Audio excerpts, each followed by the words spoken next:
কি করতে হবে বলো?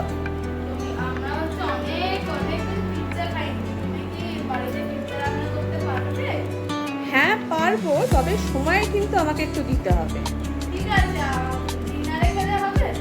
ডিনার অব্দি অপেক্ষা করতে হবে না, সন্ধেবেলায় 7টা 7:30 বাজবে, রেডি হতে করতে তো সময় লাগবে একটু। তুমি ততক্ষণ একটু তাহলে ওয়েট করে যাও। ওকে, আমি তোমাকে পিৎজা করে খাওয়াবো, ঠিক আছে? Welcome to our channel cooking with Pampa. আজকে আমি বানাবো ছেলের আবদারে পিৎজা। পিৎজা বানাবার জন্য প্রথমে আমি 1 কাপ ময়দা নিয়ে নিয়েছি। ময়দার মধ্যে দিতে হবে বেকিং পাউডার 1 চিমটে, আর দেবো বেকিং সোডা 1 চিমটে। এবার ময়দার সঙ্গে বেকিং পাউডার আর বেকিং সোডাকে ভালো করে মিশিয়ে নেব।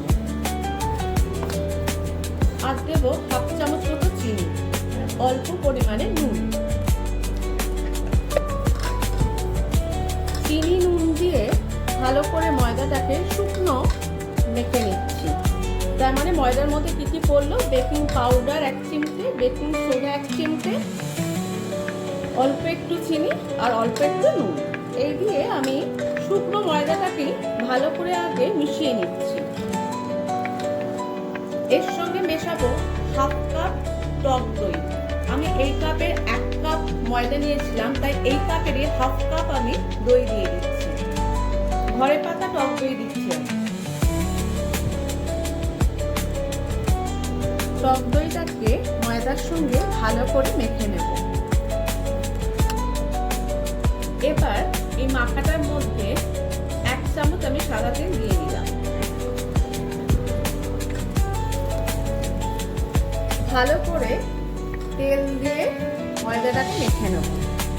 এখানে কিন্তু আমি 1 ফোঁটাও জল ব্যবহার করব না। টক দই আর তেল দিয়েই ময়দাটা খুব ভালো করে মাখা হয়ে যাবে। ময়দাটা আমি ঠিক এইভাবে মেখেছি। একটা জিনিস লক্ষ্য রাখতে হবে, ময়দাতে কিন্তু 1 ফোঁটাও জল দিলে চলবে না। এবার আমি ময়দা মাখাটার মধ্যে 1/2 চামচ চিলি ফ্লেক্স দিয়ে দিলাম, আর দেবো 1/2 চামচ মতো অরিগ্যানো। চিলি ফ্লেক্স আর অরিগ্যানো দিয়ে ময়দাটা আবার একটু মেখে নেব। এবার একটু হাতে তেল মাখিয়ে নিয়ে ময়দাটাকে 1/2 ঘন্টার জন্য রেস্টে রেখে দেব।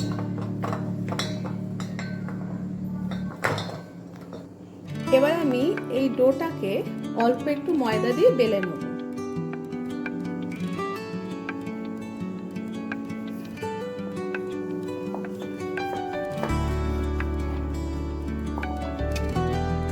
দেখুন, ময়দাটা এরকম সাইজ করে প্রথমে বেলে নেবেন। যেই প্লেটে আমি পিৎজাটা করব সেই প্লেটের উপরে আমি আগে খানিকটা তেল মাখিয়ে নেব। তেল মাখাচ্ছি কারণ তেল মাখিয়ে রাখলে পিৎজাটা ঝট করে উঠে যাবে। এর উপর একটু ময়দা ছিটিয়ে নেব। আপনারা এর পরিবর্তে বাটার পেপারও ইউজ করতে পারেন। আমার কাছে যেহেতু বাটার পেপার নেই, সেই জন্য আমি প্রথমে সাদা তেল মাখিয়ে নিয়ে তারপর একটু ময়দা ছিটিয়ে দিলাম। এর ওপর বেলে রাখা ময়দাটা বসিয়ে দেবো। এটা কাঁটা চামচ দিয়ে এটা ফুটো ফুটো করে নেব, যাতে পরোটার মতো এটা ফুলে না যায়। এবার এরপর দিয়ে দেবো পিৎজা সস।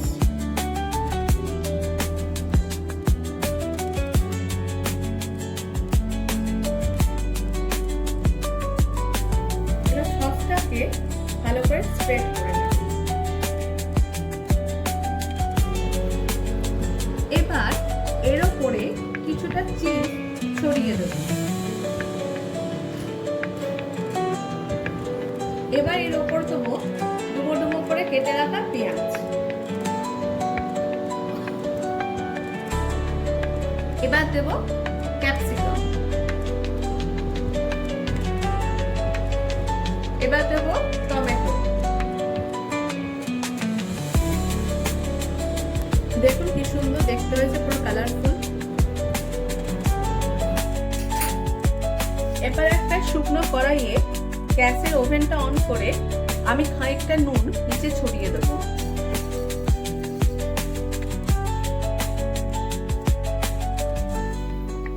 নুনটা একটু গরম হোক, তারপর আমি এর মধ্যে একটা স্ট্যান্ড বসিয়ে নেব। নুনটা গরম হয়ে গেছে, এবার এর উপর একটা স্ট্যান্ড বসিয়ে দেবো। স্ট্যান্ডের উপর এটা এবার বসিয়ে দেবো। এটা বসিয়ে দিয়েছি, এবার চাপা দিয়ে 10 মিনিটের জন্য রেখে দেবো।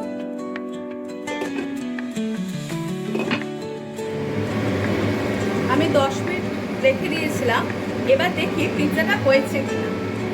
পিৎজাটা হয়েছে কিনা বুঝবেন কি করে? ওটা সহজ উপায় হলো একটা কাঁটা চামচ নেবেন, নিয়ে এরকম করে ফুটো করে দেখবেন কিছু লাগছে কিনা। দেখুন কিছু লাগছে না, তার মানে পিৎজাটা একদম রেডি হয়ে গেছে। এবার আমি গ্যাসের ফ্লেমটাকে অফ করে নিয়ে একটু ঠান্ডা হলে প্লেটটা তুলে আপনাদের দেখাচ্ছি। দেখুন পিৎজাটা একদম রেডি হয়ে গেছে। আমি স্টিলের প্লেটটা থেকে তুলে একটা কাঁচের প্লেটে দিয়ে এবার পিৎজার মতো করে কেটে তারপর সার্ভ করছি।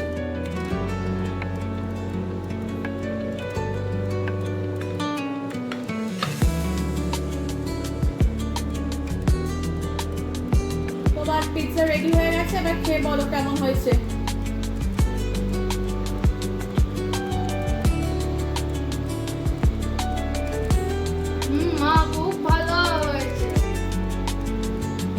ঠিক আছে, তোমার যদি ভালো লাগে আমি তোমাকে আবার বানিয়ে দেবো। আজকে তো হঠাৎ করে বানিয়ে দিলাম, এবার একদিন তাহলে চিকেন দিয়ে বানিয়ে দেবো, তখন আরো টেস্টি হবে। তাহলে যদি আপনাদের ভালো লেগে থাকে অবশ্যই আমার চ্যানেলটাকে লাইক করবেন, সাবস্ক্রাইব করবেন আর শেয়ার করবেন। আর এরকম নিত্য নতুন রেসিপি দেখতে হলে আমাকে অবশ্যই কমেন্টে লিখে জানাবেন। আজ তাহলে এই পর্যন্তই। Good night.